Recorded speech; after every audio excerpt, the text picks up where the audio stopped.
ચાલો આજે આપણે ભારત વિશેની કેટલીક મૂળભૂત પણ ખૂબ જ રસપ્રદ વાતો કરીએ. આ એવા તથ્યો છે જે આ વિશાળ અને વૈવિધ્યસભર દેશની સાચી ઓળખ આપે છે. હા, સવાલ તો મોટો છે ખરું ને કે ભાઈ આટલા મોટા દેશને થોડાક તથ્યોમાં કઈ રીતે સમાવવું?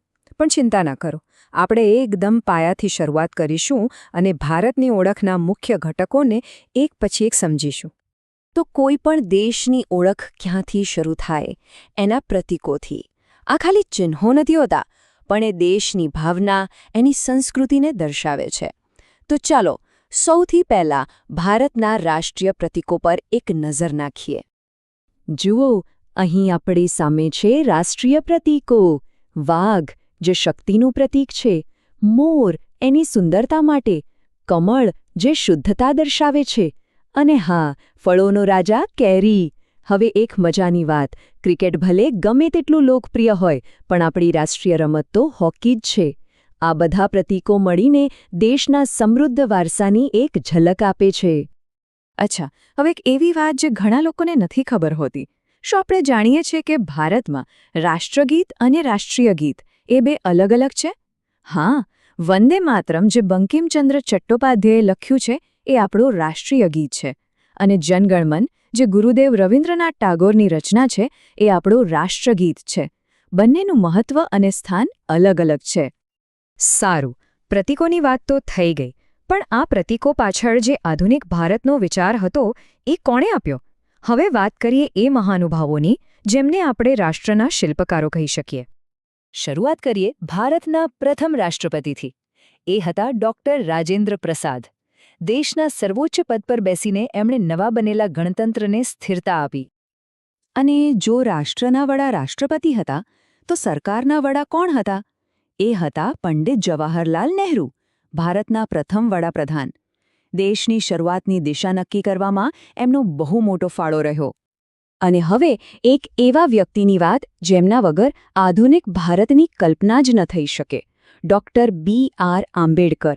એમનેમ જ એમને બંધારણના શિલ્પકાર નથી કહેવાતા. એમણે જે બંધારણ ઘડ્યું એ જ આજે આપણી લોકશાહીનો મજબૂત આધારસ્તંભ છે.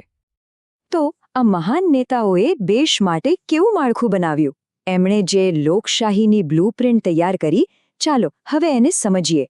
એ સિસ્ટમ જે ભારતને દુનિયાની સૌથી મોટી લોકશાહી બનાવે છે.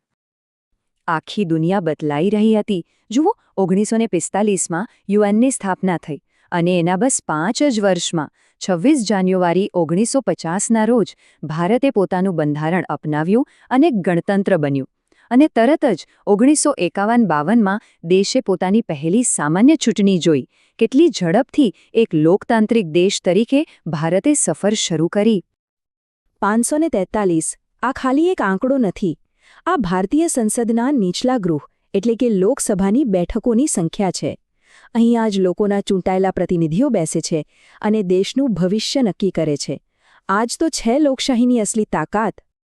તો આપણે ધારાસભાની વાત કરી, પણ લોકશાહીના 3 સ્તંભ હોય છે. ત્રીજો અને સૌથી મહત્વનો સ્તંભ એટલે ન્યાયપાલિકા, અને એનું શિખર એટલે આપણી સુપ્રીમ કોર્ટ, જે નવી દિલ્હીમાં આવેલી છે. કાયદાનું શાસન જાળવી રાખવાની જવાબદારી એમના પર છે. સારું, આપણે સિસ્ટમની વાત કરી, પણ ભારત માત્ર સિસ્ટમથી નથી બન્યો. એ બન્યો છે એની ધરતીથી, એના નકશાથી. તો ચાલો હવે ભારતની ભૌગોલિક ઓળખ પર એક નજર કરીએ, જે વિરોધાભાસોથી ભરેલી છે. તો કેટલાક મુખ્ય ભૌગોલિક મુદ્દાઓ. રાજધાની કઈ? નવી દિલ્હી. દેશની જીવાદોરી સમાન સૌથી લાંબી નદી કઈ? એ છે પવિત્ર ગંગા. અને દરેક રાજ્યની પોતાની રાજધાની હોય છે. જેમ કે આપણે ગુજરાતમાં રહીએ છીએ તો આપણી રાજધાની છે ગાંધીનગર. અને ભારતની વિવિધતા જોવી હોય તો આનાથી સારો કોઈ દાખલો નથી. એક તરફ છે રાજસ્થાન, વિસ્તારની દ્રષ્ટિએ ભારતનું સૌથી મોટું રાજ્ય, જ્યાં દૂર દૂર સુધી રણ પથરાયેલું છે. અને બીજી તરફ છે ગોવા, સાવ નાનકડું રાજ્ય, પણ એના સુંદર બીચ માટે આખી દુનિયામાં ફેમસ છે. આ જ તો ભારતની ખૂબસૂરતી છે. તો આપણે પ્રતીકોથી શરૂ કરીને સિસ્ટમ સુધી અને ભૂગોળ સુધીની સફર કરી. આ બધું જાણ્યા પછી એક સવાલ મનમાં આવે છે. આજના ભારતને સમજવા માટે આમાંથી કઈ એક વાત સૌથી વધુ જરૂરી છે? સાચું કહું ને તો કદાચ કોઈ એક વાત નહીં.